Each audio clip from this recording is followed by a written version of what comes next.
প্রিয় ছাত্রছাত্রীরা, study with Somnath sir YouTube চ্যানেলে তোমাদের সবাইকে স্বাগত। পিজি অ্যাসাইনমেন্ট অ্যান্সার 2025 তোমাদের পিজি অ্যাসাইনমেন্টের পরীক্ষা কিন্তু শুরু হয়ে গেছে 9 তারিখ থেকে, এবং 16 তারিখ দুপুর 2টো অবধি কিন্তু তোমাদের লাস্ট ডেট রয়েছে। এর মধ্যে তোমাদের সমস্ত পরীক্ষা কিন্তু দিয়ে দিতে হবে। তো অবশ্যই তোমরা এই পেপারটা হচ্ছে দেখো PGPS 01, এই পেপারের প্রশ্নগুলো অবশ্যই আগে খাতায় লিখে নাও 100% নিশ্চিত হয়ে, তবে তোমরা পরীক্ষায় বসো, তাহলে তোমরা 20তে কিন্তু 20 নম্বর পেয়ে যাবে। তো চলো আমরা ভিডিও শুরু করি, এবং যারা চ্যানেলটি দেখছো অবশ্যই চ্যানেলটি কিন্তু সাবস্ক্রাইব করো এবং পাশে থাকা বেল আইকন প্রেস করে অল নোটিফিকেশন অবশ্যই অন করে দিও। আর যদি কোনো পেপারের নোটের প্রয়োজন হয়, আমাদের হোয়াটসঅ্যাপ নাম্বার রয়েছে, আমাদের সাথে যোগাযোগ করে স্বল্প মূল্যে নোট সংগ্রহ করতে পারো। তো চলো আমরা ভিডিও শুরু করি।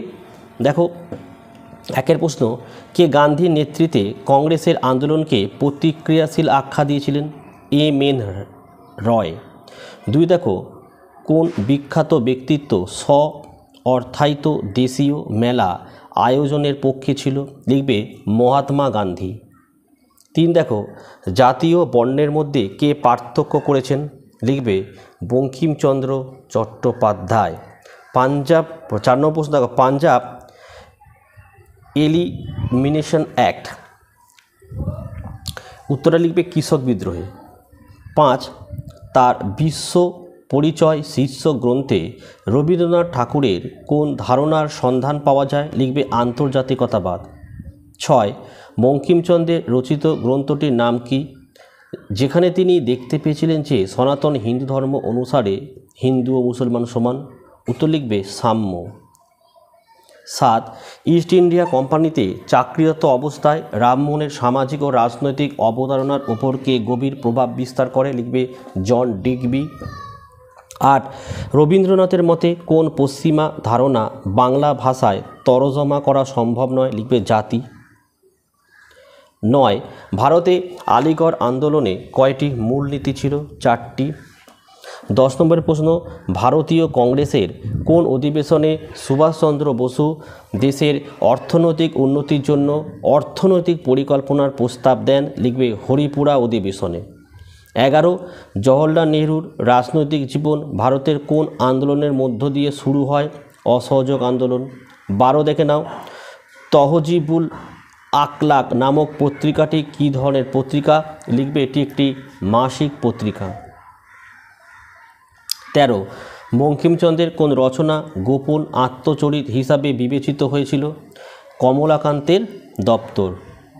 14, রামমোহন রায় কোন স্থানে ইস্ট ইন্ডিয়া কোম্পানির কর্মচারী হিসেবে প্রথম যোগদান করেছিলেন? লিখবে রংপুর। 15, ইস্ট ইন্ডিয়া কোম্পানিতে চাকরিরত অবস্থায় রামমোহনের সামাজিক ও রাজনৈতিক ভাবনার ওপর কে গভীর প্রভাব বিস্তার করেন? লিখবে জন ডিগ্রি। 16, দেখো, গান্ধীর মতে ধর্মের অর্থ কী? লিখবে সত্য। 17, কৃষ্ণ চরিত এর রচয়িতাকে? লিখবে বঙ্কিমচন্দ্র।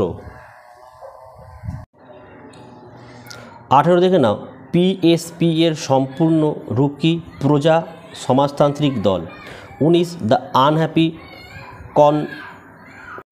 কনসিয়াসনেস কোন ভারতীয় রাজনৈতিক চিন্তাবিদকে নিয়ে লেখা হয়? বঙ্কিমচন্দ্র চট্টোপাধ্যায়। জয়প্রকাশ নারায়ণকে সীমাহীন ব্যক্তিত্ব বলে কে আখ্যা দেন? লিখবে রামমোহন লোহিয়া। তো দেখো, এই ছিল আজকের ভিডিও। তোমাদের কোনো পেপারের যদি প্রশ্নের অ্যান্সার লাগে কমেন্ট করে জানাও, ভিডিও চলে আসবে। ঠিক আছে, ভিডিও ভালো লাগলে একটি লাইক করো এবং চ্যানেলে নতুন হলে চ্যানেলটাকে সাবস্ক্রাইব করো।